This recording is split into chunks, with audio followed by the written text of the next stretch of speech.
오늘 말씀은 신명기 4장 9절에서 10절 말씀입니다. 함께 합독해서 읽도록 하겠습니다. 오직 너는 스스로 삼가며 내 마음을 힘써 지키라. 그리하여 내가 눈으로 본 그 일을 잊어버리지 말라. 네가 생전하는 날 동안에 그 일들이 내 마음에서 떠나지 않도록 조심하라. 너는 그 일들을 네 아들들과 내 손자들에게 알게 하라. 내가 호렙산에서 내 하나님 여호와 앞에 섰던 날에 여호와께서 내게 이르시기를 나에게 백성을 모으라. 내가 그들에게 내 말을 들려주어 그들이 세상에 사는 날 동안 나를 경외함을 배우게 하며 그 자녀에게 가르치게 하리라 하시매. 아멘. 오늘 말씀은 다음 세대를 가르치라 라는 제목으로 말씀 나누려고 합니다. 지난 2년 동안 코로나로 인해서 참 여러 가지로 많이 힘들었습니다. 이게 지금처럼 이제 비대면으로 예배를 진행했던 것도 꽤 되고요. 그런 기간도 꽤 되고. 근데 여러 가지로 많이 어렵지만 그 중에서도 저에게 참 많이 어렵고 속상하고 또 한편으로는 부담이 되고 또 죄송하고 했던 부분이 뭐냐 하면 우리 자녀들의 신앙교육에 관한 거예요. 코로나 이전에는 우리가 부교육자도 있고 또 주일학교 예배도 있고 청소년부 예배도 따로 드리고 막 그런 상황이 진행됐었는데 코로나가 시작되면서 그런 것들이 점점 제약을 받더니 지금은 따로 맡아서 할 수 있는 교육자도 없고 담당 교육자도 없고 여러 가지로 제약이 있습니다. 그래서 제 마음이 참 많이 좀 속상했습니다. 저 같은 경우에는 사실은 뭐 그렇게 별다른 선택지가 없었어요. 그러니까 제 어렸을 때를 보면 모태신앙이었으니까 부모님이 저 태어나기 전에 아니 두 분이 서로 결혼하기 전부터 어쨌든 예수님을 두 분이 다 알고 믿어 오셨던 분들이고 그런 두 분이 결혼해서 자녀들을 낳았으니까 저에겐 선택지가 없었어요. 아주 어렸을 때 살던 곳은 집하고 교회하고 멀지 않았기 때문에 유치원 다니기 전에 아주 어렸을 때는 집하고 교회하고 그렇게 멀지 않았어요. 근데 그 뒤에 이사를 몇 번을 갔는데 점점 멀어지게 됐죠. 전철이 개통된 무렵이었던 것 같긴 한데 정확하게 잘 모르겠습니다. 아무튼 버스 타고 한 40분, 30분은 넘었어요. 40분 정도 가야 되는 거리에 한 번 타고 가는 버스가 없었고 또 갈아타야 되는 그런 거리에 있는 교회를 다녔었어요. 뭐 매주 다녔고 저희 누나하고 제가 조금 컸을 때 그러니까 제가 초등학교 1학년에서 한 3학년 정도 되는 시기, 저희 누나가 3학년에서 5학년 되는 시기, 한 2, 3년 정도를 부모님하고 따로 저희는 집 근처에 있는 교회를 다니고 부모님만 이제 그 모교회를 다녔었어요. 그러다가 제가 초등학교 3학년 정도 됐을 때 무렵 다시 그 교회를 갔습니다. 온 가족이 다 같이 교회를 다니기 시작했죠. 그리고 조금 더 커서 그 이후로 한 2, 3년 정도 지나서 제가 한 5학년, 6학년 정도 됐을 때는 누나하고 같이 부모님 없이 그 한 3, 40분 버스를 한번 갈아타야 되는 그 거리를 그냥 우리들끼리 왔다 갔다 했던 것 같아요. 교회 갈 때는 교회 버스가 있어가지고, 교회 본고가 있어가지고, 애들 주일학교용 본고가 있어가지고 애들이 쭉 타고 갔는데, 올 때는, 부모님과 같이 올 때도 있고, 우리끼리 올 때도 있고, 뭐 그랬었던 것 같습니다. 그리고 나서 또 한 8년 정도 있다가 교회를 옮겼어요. 이제 대학생 때쯤에 이제 교회를 그 중학교 때쯤에 교회로 한 번 더 옮겼고요. 그때는 조금 더 멀어졌어요. 한 40분, 50분. 역시 버스를 한 번 더 갈아타야 되는, 버스를 2번 타고 나가야 되는 상황이었었고, 그리고 나서 또 8년 정도 다니다가 또 교회를 옮기게 되는데, 이제 대학생 때쯤 되었었던 것 같습니다. 근데 이제 그 모든 시기가 제가 믿음이 좋았던 시기가 아닙니다. 예수님을 뭐 만날락 말락했던 시기예요. 그 시기들이 다 대학교 한 2학년 때까지의 그 모든 시기가 저한테 확실한 믿음이 없고 예수님을 인격적으로 만나지 못했고요. 성경에 대한 믿음도 없었고요. 어떻게 보면 회의, 이게 정말 맞아? 그런 생각들이 좀 있었어요. 그러면서도 교회를 다녔어요. 그냥 부모님 다니시고 또 교회 가라고 하시고 굳이 집안에서 막 분쟁을 일으키고 싶지 않고 그러니까 교회를 다녔고요. 간혹 가다가 초등학교 때는 주일날 만화하는 시간이 딱 주일 예배하는 그 시간이었기 때문에 너무너무 막 보고 싶으면 깨병을 막 부려가지고 깨병을 막 해가지고 교회 빼먹고 TV를 보고 했던 적도 있습니다. 근데 그래도 전반적으로 제 기억에는 교회 가는 게 재밌었어요. 교회 가면 뭐 딱히 뭔가 막 뭘 하지는 않아도 그냥 재밌었어요. 그냥 친구들하고 어울려 노는 게, 교회 친구들하고 어울려 노는 게 재밌었습니다. 중학교 돼서 옮겼던 교회도 사실은 인원이 많지 않았어요. 그래도 재밌었어요. 인원이 얼마 되건 안 되건 그 안에서 함께 모여서 지지고 볶고 그 몇 명 안 되는 인원에서도 뭐 문화개방 한다고 뭘 했었고 했던 그런 기억이 납니다. 우리 코로나 전에 우리 청소년부보다 훨씬 작은 규모의 중고등부를 다녔어요. 너무 재밌었어요. 청년부로 지냈던 시간도 마찬가지였습니다.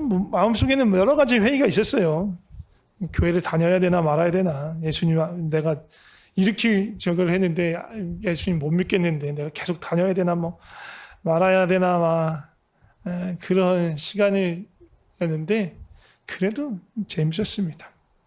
그리고 나중에 그 뒤로 몇 년 뒤에 예수님을 만나고 나니까 더 이건 정말 그 전의 재미보다 이거는 비교할 수 없는 만큼의 재미, 기쁨 막 그게 나서 누가 가라고 안 해도 교회는 막 수요 예배도 가고 막 청년부 예배가 원래 주일날 있었는데 막 토요일날 막 모임을 일부러 만나서 가기도 하고 또 우리들끼리 무슨 다른 뭐 선교단체에서 하는 예배를 또 찾아가기도 하고 막 너무 그때가 행복했어요.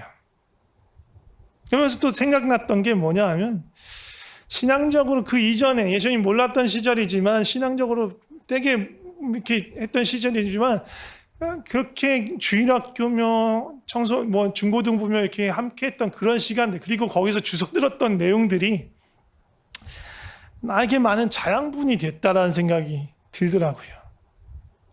그래서 제가 이제 예수님 알게 되면서 다시 모교회, 옛날에 처음 다녔던 모교회에 다니기 시작했었는데 그때 제가 그 교회를 다니면요 희한하게도 교회로 다시 돌아오게 하는 형, 누나, 친구들이 되게 많았어요. 근데 그 사람들 다 같은 말을 해요. 방황을 많이 하긴 했지만 그 중고등부 시절에 주일학교 시절에 그 주님이 주셨던 은혜가 있었고 그때 누렸던 그런 어떤 따뜻한 마음들이 기억나서 하나님을 찾고 싶으니까 다시 돌아오게 됐다. 그런 말을 많이 했어요. 그게 어떻게 보면 주일학교, 중고등부의 우리 차세대, 다음 세대들을 위한 교육에서 가장 해야 될 중요한 것이 아닌가 하는 생각이 들어요. 근데 안타깝게도 지난 2년 동안 코로나로 인해서 모일 수가 없는 거예요. 모이려고 해도 모일 수가 없는 거예요. 함께 모여서 물론 예배드리고 뭐 말씀도 배우고 뭐 그런 것도 하지만 같이 노는 거 그것도 정말 중요하거든요. 정말 제 생각에는 주일학교 중고등부에는 그런 신앙의 교육도 너무 중요하지만 함께 어울려서 노는 것, 정말 건전하게 노는 것, 그것도 정말 무시하지 못할 만큼 중요한 역할을 해요. 그런 거를 누릴 수 없다는 것, 누리도록 도울 수 없다는 게 너무 참 속상합니다. 작년에 공동회의 때도 그런 말씀 나눴는데 교회가 추구해야 되는 나아가야 되는 중요한 방향이나 목적 가운데 하나가 뭐냐면 말씀을 가르치고 훈련하는 것 그리고 그렇게 가르치고 훈련하는 것 교육하고 훈련하는 대상 중에서 가장 중요한 사람들이 누구냐면 바로 다음 세대 우리 아이들입니다. 그 아이들이 하나님을 알 수 있도록 돕는 것 그게 너무너무 중요한데 우리가 지난 2년 동안 그 일들을 정말 제대로 감당하지 못했습니다. 계속 고민을 하고 있어요. 어떻게 하면 좋을까? 지금 우리가 가지고 있는 이런 상황에서, 이런 자원 안에서 어떻게 하면 좋을까? 고민을 하는데, 또 그렇게 하면서 좀 그런 안타까운 마음을 또 우리 회원자매님에게 주셔서, 회원자매님 또 아이들, 중고등부 아이들과 함께 또 뉴스 사랑방도 하고, 그런 거 보면 너무너무 감사하기도 한데, 교회 차원에서 뭔가 할 수 있는 거를 고민하지만 참 고민만 하다가 끝날 판입니다. 어떻게 해야 될지 잘 몰라요. 지혜가 부족합니다. 그러다가 정말 우리 신앙 교육의 근본, 정말 어떻게 하면 우리 자녀들에게 하나님을 알 수 있게 할 수 있을까에 대한 근본적인 질문을 하게 된 거예요. 어떻게 하면 알 수 있고, 어떻게 하면 가장 좋은 방법으로 이 아이들이 하나님을 알게 할 수 있을까라는 고민을 하게 됐던 것입니다. 오늘 본문에 보면 이렇게 말해요. 그러니까 지금 이 말씀은 신명기 말씀이잖아요. 하나님께서 모세를 통해서 이스라엘 백성들에게 하는 말씀이에요. 그래서 이 너라고 말하는 이 일단 대상은 이스라엘 백성이에요. 그래서 너는 스스로 상관하고 네 마음을 힘써 지켜라. 그리고 네가 눈으로 본 그 일들, 네가 생존하는 날 동안에 있었던 그 일들, 뭐예요? 광야를 지나는 동안 하나님께서 인도하시고 먹이고 입히시고 보호하신 그 모든 일들을 잊어버리지 말아라. 그 일들이 네 마음에서 떠나지 않게 하라. 이게 제일 중요한 거예요. 그 다음에 여기서 멈추는 게 아니고 그 일들을 내 아들들과 내 손자들에게 알게 하라. 내가 하나님을 경험하고 알게 된 것을 그 다음 세대들에게 알려라 라고 말하는 것입니다. 그리고 10절에 보면 내가 호랍산에서 내 하나님 여호와 앞에 섰던 날에 여호와께서 내게 이르시기를 나에게 백성을 요거 내게 이르시기를 모세에게 이르시기를 그리고 나에게 백성을 나는 하나님 모세에게 이르시기를 하나님께 백성들을 모으라. 하나님께서 그들에게 하나님의 말씀을 들려주어 그들이 세상 사는 날 동안 이스라엘 백성이 세상 사는 날 동안 하나님을 경외하는 법을 배우게 하며 그 자녀에게 가르치게 하리라 하시매. 그러니까 이 호렙산, 이 시내산을 말하는 거예요. 시내산 앞에서 백성들이 하나님으로부터 율법을 배웁니다. 율법을 배워요. 모든 백성을 이렇게 서서 모세가 가르쳐주는 그 율법을 듣고 지키기로 언약을 맺습니다. 근데 그렇게 한 이유가 뭐냐? 그들이 사는 날 동안 하나님 경외하는 법을 배우게 하는 거예요.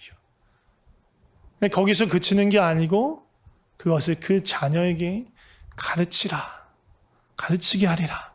이게 하나님의 마음인 거예요. 그리고 이 말씀이 앞에서 4장 1절부터 보면 모세가 이스라엘 백성을 불러 모아서 하는 첫 번째 말씀이 뭐냐 하면 이스라엘아 이제 내가 너희에게 가르치는 규례와 법도를 듣고 준행하라. 내가 너희에게 가르치는 모세가 이스라엘에 가르치는 규례와 법도를 듣고 준행하라. 뭐예요? 가르치는 거예요. 모세를 통해서 하나님께서 하나님 주신 말씀 모세를 통해서 가르치는 거예요. 그리고 그 가르치는 것을 따라라. 그 말씀을, 그 계명을, 그 율법을, 법도를 따라라. 그것이 생명의 길이다. 생명의 길이다. 2절에도 그렇게 말합니다. 명령하는 말을 가감하지 말고 여호와의 명령을 지켜라. 5절에 보면 또 규례와 법도를 너희에게 가르쳤나니 너희가 그대로 행하게 하려 하는 것이다. 이렇게 얘기해요. 이게 그러니까 신앙교육의 가장 기초이자 핵심은 무엇이냐면 그냥 하나님에 대한 지식을 얻는 게 아니고 하나님을 믿고 따라 살아가는 삶을 가르치는 거예요. 그리고 그 주체가 누구냐, 핵심 주체가 누구냐 하면 부모인 거예요, 부모. 물론, 부모들에게만 모든 책임이 있는 게 아니에요. 제가 말씀드렸지만, 지금 이 말씀도, 이 말씀 자체도 모세를 통해서 이스라엘 백성 전체에게 지금 이야기하고 있어요. 그리고 모세도 또 이 말씀을 제대로 적용하기 위해서 이전에 먼저 1000부장, 100부장, 50부장, 10부장들을 세워요. 그 사람들이 보다 더 이 율법에 대해서, 법도에 대해서 더 잘 알아야 했어요. 그들이 판단을 내려야 하니까. 그리고 이후에 잠언의 말씀에서도 부모가 자녀에게 말씀을 가르치라고 이야기합니다. 또 디모데후서에 보면 디모데가 누구로부터 말씀을 배우고 믿음을 알게 됐습니까? 외조모, 그리고 외할머니, 그리고 엄마를 통해서 믿음과 말씀이 전달되었던 거예요. 그러니까 어떻게 보면 가정 안에서 하나님을 알아가게끔 돕는 것이 너무너무 중요한 일이라는 거예요. 그렇지만 가정에서만 일어나는 것이 아니라 아까 말씀드렸지만 교회, 주일학교 그것을 통한 교육과 책임도 분명히 있어요. 지금 말씀드렸지만 지금 모세가 전하고 1000부장, 100부장, 50부장, 10부장들이 이 말씀을 배워서 전하기도 하고 또 나중에 보면 느헤미야 때 보면 다시 그 성전을 새로 지으면서 그리고 다시 하나님께 성벽을 또 새로 쌓으면서 하나님께 마음을 돌려서 그 7월에 그들이 하나님 앞에 나아가서 함께 모여서 대회로 모입니다. 그러면서 그 안에서 뭐가 있어요? 말씀을 가르치는 게 있어요. 학사 겸 제사장인 에스라가 말씀을 낭독하여 가르치면 백성들 가운데 레위인을 배치해서 레위인들이 또 직접 모르는 부분들을 찾아가서 가르쳐주는 그런 일들이 있었어요. 그러니까 이런 말씀을 가르치는 직분들을 가진 사람도 있었다는 거예요. 그리고 예수님 시대에 또 누가 있었어요? 전문적으로 말씀을 연구하고 보존하고 가르치는 사람들, 서기관하고 바리새인들이 있었어요. 물론 뭔가 좀 왜곡된 방향으로 나가긴 했지만 그렇게 말씀을 가지고 전문적으로 공부하고 연구하고 보존해서 가르치는 사람들도 있었던 거예요. 그러니까 왜냐하면 이 신앙을 가르치는 거는요, 두 가지 방향이 다 있었다는 거예요. 뭐냐면 삶과 연결된 부분이 있고 또 한 부분은 지식과 연결된 부분이 있었는 거예요. 그리고 지식과 삶 둘 중에 어느 하나를 버릴 수가 없어요. 둘 다 필요해요. 그러니까 하나님을 아는 것, 하나님과 함께하는 것, 하나님을 믿고 순종하는 그러한 것들은 지식도 필요하고 인격적인 만남과 삶도 필요한 거예요. 둘 중에 하나만이라고 말할 수 없는 거예요. 둘 다 필요하죠. 그래서 다시 한번 오늘 본문 앞에 있는 신명기 4장에 보면 내가 너희에게 너희에게 가르쳤나니 이게 너희의 지식이요 지혜다라고 이야기하세요. 그러니까 이게 가르침의 영역, 그러니까 뭔가 지식적인 가르침의 영역이 필요한 거예요. 그렇지 않으면 올바른 지식, 바른 지식 아니면 어떻게 돼요? 우리가 내 멋대로 내 상상력대로 하나님을 만들어내는 거예요. 하나님 스스로 계시하신 그 하나님이 아니고 우리가 만들어낸 하나님을 우리 입맛에 맞는 하나님을 찾을 수도 있다는 거예요. 우리는 그렇게 믿는 게 아니에요. 바른 신앙은 말씀을 통해서 스스로를 계시하는 신, 그 진리 가운데서 자신을 나타내신 그 하나님을 믿는 거예요. 그렇기 때문에 말씀에 대해서 최대한 정확하게 가르치고 정확하게 아는 게 필요합니다. 그래서 신명기 6장 6절에서 9절 말씀 보면 이런 말씀이 있어요. 이게 부모들에게 또 하는 말씀이기도 해요. 내가 내게 명하는 이 말씀을 너는 마음에 새기고 내 자녀에게 부지런히 가르치며 집에 앉았을 때든지 길에 가든지 누워있을 때든지 일어날 때든지 이 말씀을 강론할 것이며 너는 또 그것을 내 손목에 메어 기호를 삼으며 내 미간에 붙여 표로 삼고 내 집 문설주와 바깥문에 기록하라 라고 얘기해요. 이게 신명기 6장 6절에서 9절 말씀인데 신명기 11장에도 동일한 말씀이 반복됩니다. 이게 뭐예요? 말씀을 부지런히 반복적으로 장소에 상관없이 또 어떤 상황에 상관없이 기회가 날 때마다 계속 말씀을 가르쳐라. 그리고 집안에 들어갈 때 나올 때 볼 수 있는 곳에 또 내 이마와 손에 내가 항상 휴대하는 곳에 그 말씀을 새겨라. 왜? 그만큼 지식적으로도 아는 것이 너무너무너무 중요하기 때문이에요. 그런데 이게 지식의 영역에 국한되지 않는 건 지금 이 말씀에도 그대로 나와 있어요. 6절에 보면, 신명 6장 6절에 보면 이 말씀을 너의 마음에 새기라고 나오잖아요. 그냥 머리에 두라, 지식으로 두라는 게 아니에요. 마음에 새기라는 거예요. 그것을 마음에 새기고 삶으로 살아가야 되는 거예요. 그리고 이 6장 6절에서 9절 바로 앞에 있는 4절, 5절에서 뭐라고 하냐면 그 유명한 쉐마의 말씀이 있어요. 이스라엘아 들으라, 들으라 이스라엘아, 우리 하나님 여호와는 오직 유일한 여호와이시니 너는 마음을 다하고 뜻을 다하고 힘을 다하여 네 하나님 여호와를 사랑하라.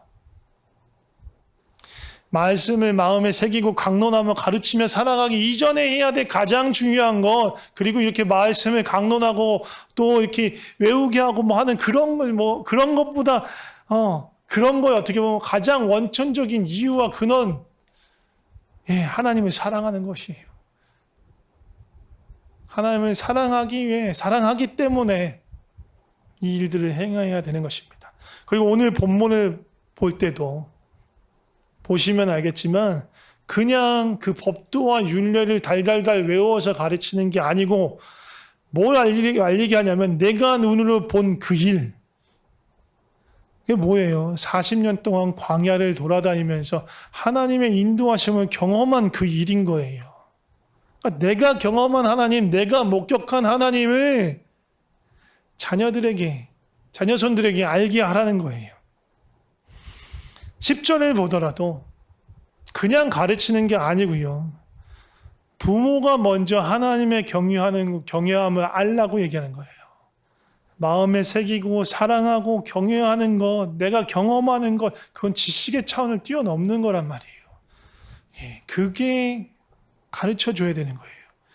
그러니까 신앙의 교육에 있어서 이 양축이 있는 거예요. 지식의 영역, 정말 정확하게, 최대한 정확하게 말씀 안에 계시하고 있는 하나님에 대해서 가르치는 것과 또 삶과 관계를 통해서 하나님을 알아가고 경험한 그것을 가르쳐주는 것, 전수하는 것, 그것이 필요한 거예요.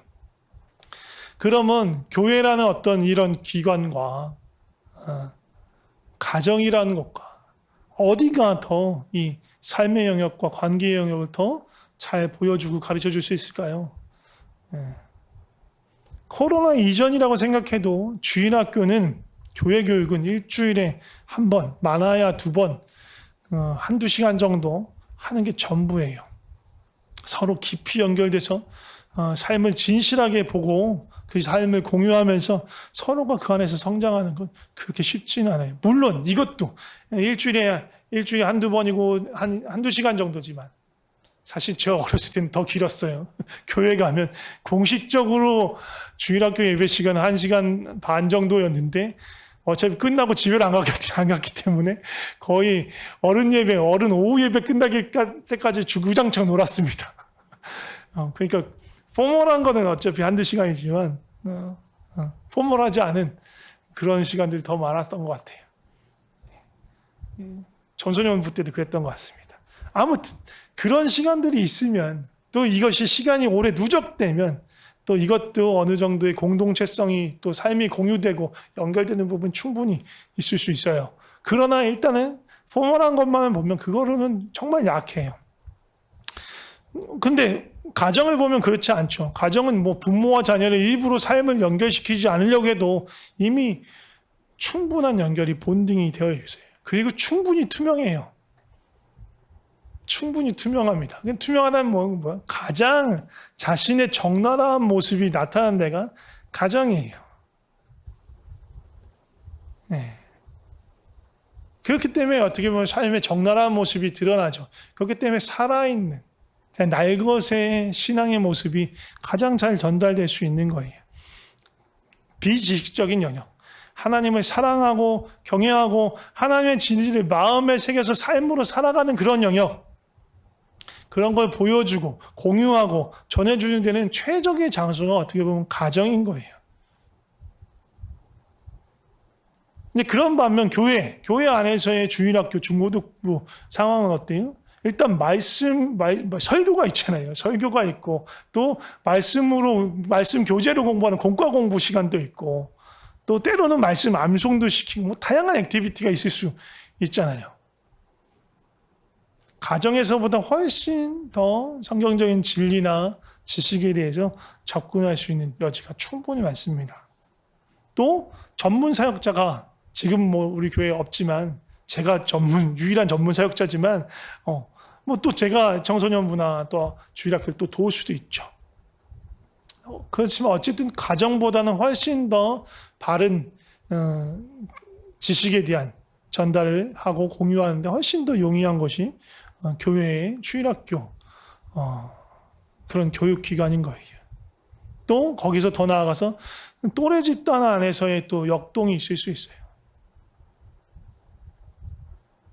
그래서 조금 더 나아가면 아까도 말씀드렸지만 포멀한 영역과 언포멀한 영역이 같이 있기 때문에 거기서 교회 안에서도 뭔가 말씀 안으로 살아가고 또 말씀 안에서 관계하고 그 적용하는 것들을 충분히 해나갈 수 있는 그런 것들이 있을 수 있고 또 좋은 선생님 만나면 정말 좋은 신앙의 모델로 그렇게 알고 살아갈 수 있는 또 좋은 기회를 얻기도 합니다. 그렇지만 일단 주된 건 교회 학교에서의 주된 거는 지식과 정보에 대한 정확한 전달이 조금 더 강한 거예요.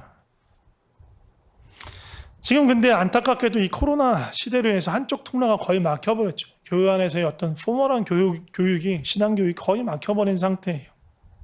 물론 지금도 주일학교 오늘 아침에도 주일학교 아이들을 위해서 함께 기도하고 찬양할 수 있는 또 동영상을 공유하기도 하고 또 부모님과 함께 말씀을 읽고 그것을 고민하면서 아이들과 함께 나눌 수 있는 질문들도 이렇게 올려주곤 합니다. 중고청에서도 중고청 뉴스 사랑방을 진행하기도 했고요. 근데 아쉽잖아요. 이게 함께 예배하고 함께 모임을 갖는 것만큼 모여서 함께 하는 것만큼 큰 저거는 없을 수 있어요. 아쉽죠. 그게 너무 속상한 거예요. 미안하고요. 우리 집에도 올해로 이제 13살 된 딸이 있으니까, 우리가 부모로서 우리 자녀들에게 할 수 있는 최선을 다할 수 있었으면 좋겠어요. 그리고 그 가장 첫 걸음은 뭐냐 하면, 부모인 우리가 먼저 진실한 마음으로 하나님을 사랑하고 하나님을 경외하는 것을 배우는 거예요. 계속 말씀드리지만 신앙은 단순한 지식이 아니고 지식을 삶으로 살아내고 하나님과의 관계 안에서 다시 한번 확인하고 알아가는 것. 산 지식이 되게 하는 것이 산 믿음이 되게 하는 것이 신앙이에요. 내가 하나님과 어떤 관계 속에 있는 것 그게 너무 중요해요. 내가 또 어떻게 하나님을 따라 예수님을 따라 살려고 애쓰는지 또 하나님과의 관계에서 어떤 부분이 연약한지를 그대로 보여주는 거예요. 가정 안에서의 교육은 거예요. 너무 투명한 게 너무너무 중요해요. 완벽한 거 어떤 표준적인 모델만 보여주는 게 아니에요. 정말 내추럴한 거. 우리가 완벽하게 살 수 없잖아요. 어느 누구더라도 완벽하게 살 수 없어요. 그걸 아이들한테 보여주라는 게 아니에요. 하나님이 우리를 사랑하시는 게 우리가 완벽해서 죄를 짓지 않아서 사랑하시나요? 아니잖아요. 여전히 연약하고 여전히 죄에 넘어질 때도 있고 쓰러질 때도 있지만 그럼에도 불구하고 하나님께서 우리를 사랑하시잖아요. 아이들 앞에서 솔직한 모습, 겸손한 모습, 부족하더라도 부족한 건 부족하다고 인정하는 것 중요합니다. 또 자녀들에게 엄마 아빠가 이런 부분에 있어서 연약해. 또 이런 부분에 있어서 하나님 뜻이 이거인 것 같은데 아빠 안에 갈등이 있어. 사실 이게 더 좋거든. 그런 고민들을 자녀하고 함께 나누는 거예요. 그래 함께 기도해달라고 부탁하는 거예요. 저는 이게 더 좋은 교육이라고 생각해요. 뭔가 완벽한 표준적인 모델을 막 제시하려고 애쓰면서 사시는 것보다 연약하지만 있는 그대로 하나님 앞에 나가고 그 하나님께서 그 모습을 들어쓰시고 또 그것이 시간에 따라서 어떻게 하나님께서 우리 아버지를 우리 어머니를 빚어 가시는지를 보는 것 그 자체가 하나님의 살아계심을 경험하게 하는 아주 놀라운 일인 거예요.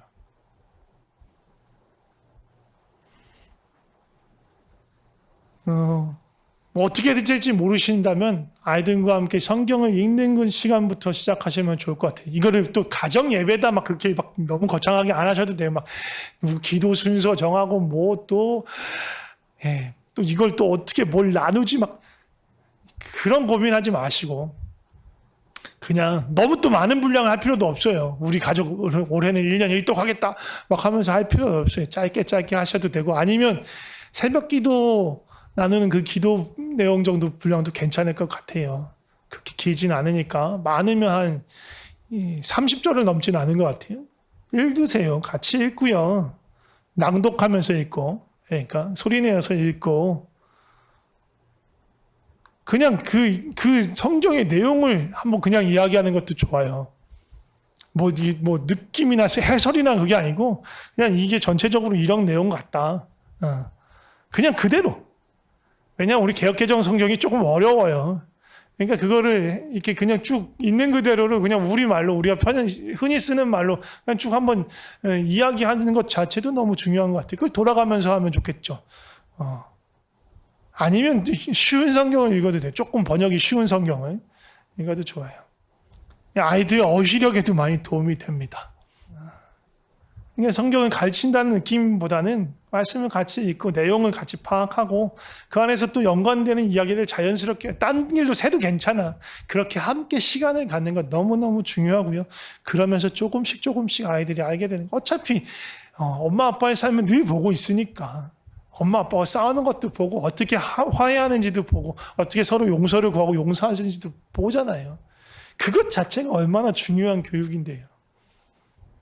그리고 어떤 가정에 큰 문제가 있거나 뭔가 부모님의 어떤 직장이나 어떤 그런 것들 또 큰 어려움이 있거나 또 지금 필리핀에 사시는 분 같은 한국에 갈까 말까 막 여러 가지 고민이 있거나 그거를 부모님들끼리만 고민하지 마시고 자녀들하고도 함께 나누고 우리 함께 기도하자.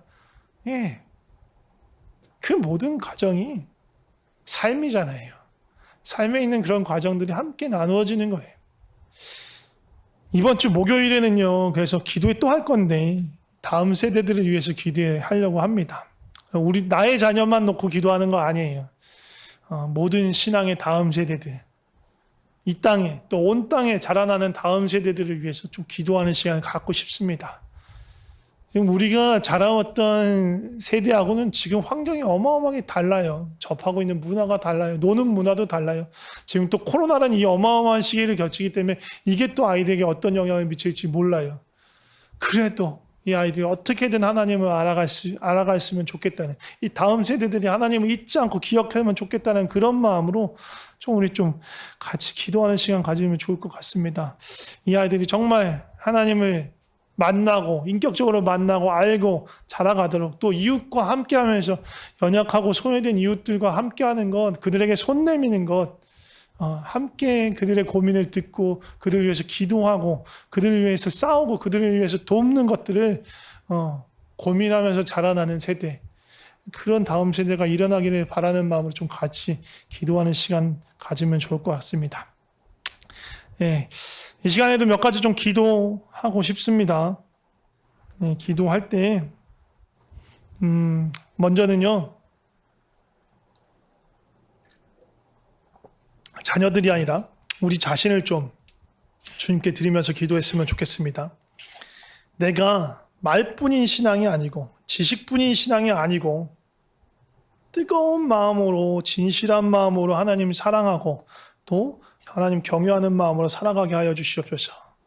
믿음으로 사는 자, 살아있는 믿음을 가진 자가 되게 해달라고 좀 우리 자신을 좀 하나님 앞에 드리면서 좀 기도했으면 좋겠습니다. 같이 기도하겠습니다.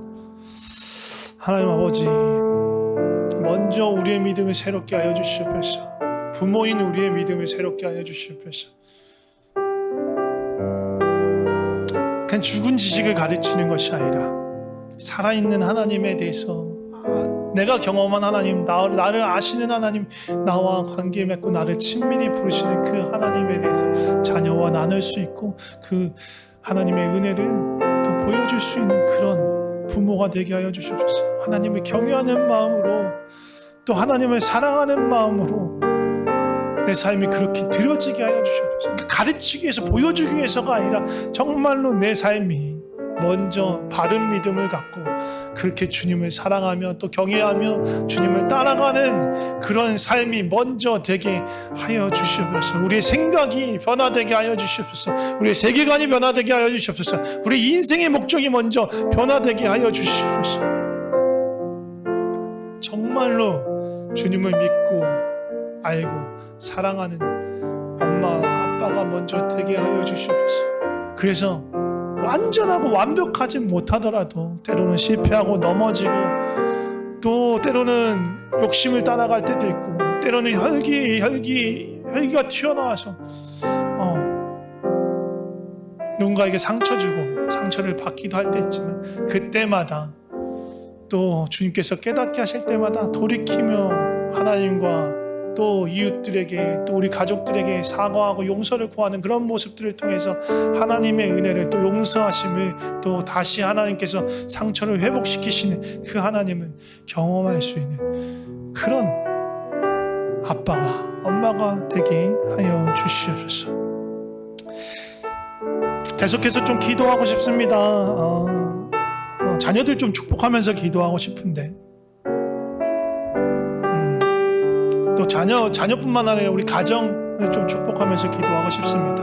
우리 가정에 하나님의 임재와 하나님의 다스림이 하나님의 사랑이 나타나게 하여 주시옵소서. 그래서 우리 모두가 다 그 하나님을 우리 가정 안에서 경험하는 역사가 경험하는 은혜가 있게 하여 주시옵소서라고 우리 가정을 주님께 올려드리면서 가정에 하나님의 은혜가 있도록 같이 구했으면 좋겠습니다. 기도하겠습니다. 하나님 우리 가정 가운데 우리 평강교회 모든 성도님들의 가정마다 주의 은혜가 가득하게 소망합니다. 주의 사랑이 가득하게 소망합니다. 하나님 우리 가정 안에 주님의 살아계심이 나타나게 하여 주시옵소서. 주님의 사랑과 은혜가 나타나게 하여 주시옵소서. 우리가 그 주님을 보게 하여 주시옵소서. 주님의 사랑의 다스림 가운데 우리가 날마다 들어가기를 하고 그 주님의 살아계심이 또 우리 부모를 통해서 우리 가정 안에서 나타나고 드러나서 서로 그것을 보면서 감사하고 주님을 찬양하고 또 주님께 고백하는 그런 은혜가 있게 하여 주시옵소서. 한 가지 더 기도했으면 좋겠습니다. 네, 두 가지 더 기도할 건데 한 가지 세 번째, 네 번째 있는데 세 번째 교회를 위해서 좀 기도했으면 좋겠습니다. 정말 교회가 이 코로나로 인해서 정말로 아이들의 다음 세대들을 어떻게 돌볼지 모르고 그 방법을 헤매고 있는데 정말로 우리에게 지혜와 지식을 주셔서 아이들을 어떻게 잘 섬길 수 있는지 아이들에게 어떻게 우리가 경험한 하나님을 가르치고 또 하나님의 가르쳐 주신 하나님을 보일 수 있는 그 계시에 대해서 그 말씀에 대해서 정확하게 최대한 그들의 눈높이에 맞춰서 가르칠 수 있는 그 방법을 우리에게 알려달라고 그 은혜를 좀 구하면서 기도했으면 좋겠습니다. 같이 기도하겠습니다. 하나님 아버지 우리 어리석습니다. 지혜가 없습니다. 지식이 부족합니다.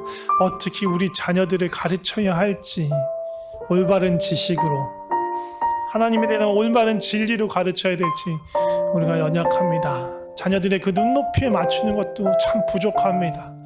하나님 우리에게 지혜를 허락하여 주시옵소서. 코로나 시대이기 때문에 정말 온라인으로 비대면으로 이렇게 만날 수밖에 없는 이 상황에서 어떻게 자녀들에게 진리를 가르치고 정말로 주님에 대한 하나님에 대한 지식을 가르칠 수 있는지 우리에게 지혜를 허락하여 주시옵소서. 그 방법을 그 길을 알려주시옵소서. 우리가 따라갈 수 있게 하여 주시고 또 우리 안에 다음 세대를 향한 그 마음을 품고 그 열정을 품고 하나님의 마음을 아는 자들이 일어나서 먼저 기도하게 하시고 또 자녀들에게 손 내미는 다음 세대들에게 손 내미는 은혜가 우리의 몸된 주의 몸된 이 공동체 안에 있게 하여 주시옵소서. 마지막으로 한 가지 더 기도했으면 좋겠습니다. 믿음의 다음 세대들을 위해서 기도했으면 좋겠습니다. 우리 자녀뿐만 아니라 이 땅에, 우리나라에, 또 열방 가운데 정말 자기 하나님을 아는 세대, 하나님을 인정하는 세대, 세상의 기준, 세상의 목표, 세상의 목적을 따르는 것이 아니라 하나님의 기준을 가지고 하나님의 마음을 품고 하나님의 부르심을 따라가는 세대가 일어날 수 있도록 우리 다음 세대들을 축복하면서 우리 교회를 넘어서 정말 이 땅과 우리나라와 온 열방 가운데 그러한 세대들이, 그런 믿음의 세대들이 일어날 수 있도록 우리가 좀 축복하면서 기도했으면 좋겠습니다. 같이 기도하겠습니다. 하나님,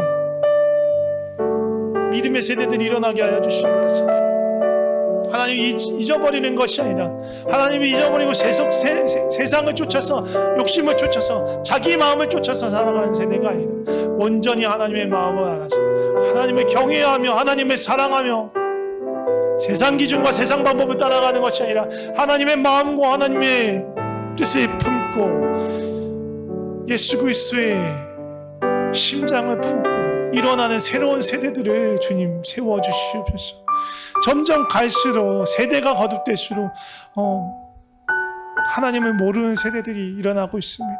주여, 긍휼히 여겨주시옵소서. 불쌍히 여겨주시옵소서. 이것들이 어린 아이들의 잘못이 아니라 부모 세대인 우리들의 잘못입니다. 우리가 제대로 살지 못했기 때문에, 제대로 하나님을 좇지 못했기 때문에, 세상과 주님 사이에 양다리를 걸치고 있었기 때문에 자녀들이 하나님을 경험하지 못하고 하나님을 보지 못했습니다. 주님, 우리를 용서하여 주시고 우리를 새롭게 하여 주시고 이 다음 세대들을 새롭게 하여 주시옵소서. 주의 은혜를 부어 주시옵소서. 제가 기도하겠습니다. 하나님 아버지, 복음의 메시지가 우리에게 이룰 수 있게 해주셔서 감사합니다. 그래서 그 주님의 그 진리의 말씀을 듣고 하나님을 알게 해주셔서, 만나게 해주셔서, 믿게 해주셔서 감사합니다. 또 우리에게 좋은 믿음의 선배들, 믿음의 스승들을 보내주셔서 그들의 삶을 보면서 또 그들이 가르치는 진리의 메시지를 들으면서 하나님을 알게 해주셔서 감사합니다. 하나님, 기도하는 것은 우리 가정과 또 우리 교회를 주님 축복해 주셔서 우리 가정 안에서, 우리 교회 공동체 안에서 하나님을 아는 역사, 하나님의 임재와 하나님의 역사를 보는 그런 놀라운 일들과 또 하나님께서 우리에게 부어주신 위로와 격려와 책망을 경험하는 그 풍성한 은혜가 우리 가정 안에, 우리 교회 공동체 안에 있게 하여 주시옵소서.